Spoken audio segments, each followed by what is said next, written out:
भक्ति नहीं रहेगी। महाराज जी काफी जने कभी कभी ऐसे आते हैं कि वो सब मतलब घर के सारे काम छोड़ दिए और केवल भक्ति में लग गए। महाराज जी ऐसा वो कह रहे हैं कि हमारे बच्चे ऐसा कर रहे हैं, तो महाराज जी ये गलत है, ये गलत है। कभी हमने उपदेश ऐसा नहीं दिया, कहीं भगवान ने उपदेश ऐसा नहीं दिया। अर्जुन जी कह रहे हैं मैं युद्ध नहीं करूंगा, भजन करूंगा जाके सन्यासी बन के, तो भगवान मना कर रहे कह रहे युद्ध करो।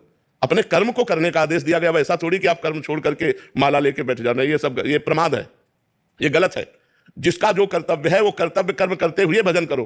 किसान हो एक फावड़ा मारो, राम बोलो, राधा बोलो, शिव बोलो, हरि बोलो, राम राम राधा राधा, देखो तुम्हारी भक्ति कितनी बढ़िया बनती। व्यापारी है, ग्राहक आ गया, उसे भगवत भाव से उचित मूल्य बेच करके जो आपको उचित लाभ मिले उतना, और अच्छी वस्तु बेच करके और खाली समय में नाम जप करो, तुमसे बढ़िया भगत कौन हो सकता है।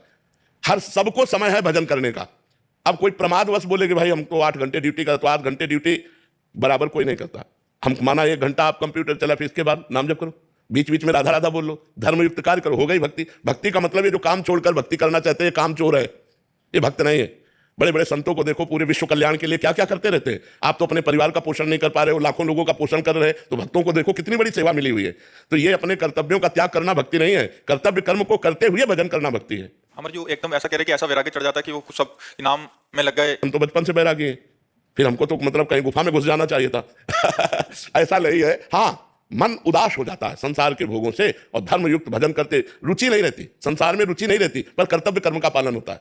अब जैसे हमसे रुचि पूछी जाए कि आपकी रुचि क्या है, तो हम ये कहेंगे कि हमसे 24 घंटे में कोई ना मिले, ये मेरी रुचि है। लेकिन मुझे जो कर्तव्य कर्म मिला है, तो देखो बीमार है लेकिन हम समय दे रहे हैं कि हमारा ये समय एकांतिक का है, हम ये समय पूरा करके ही जाएंगे। एकांतिक पूरा होते ही डायलिसिस में जाएंगे, पर हम एकांतिक करके जाएंगे। तो हम अपने कर्तव्य कर्म को छोड़ दें, ऐसा नहीं, अपने कर्तव्य कर्म में डटे हुए हैं। हाँ, वैसी परिस्थिति आ जाए कि आवाज़ नहीं निकल रही, बैठे ही नहीं जा रहा, तो बात अलग है। जी।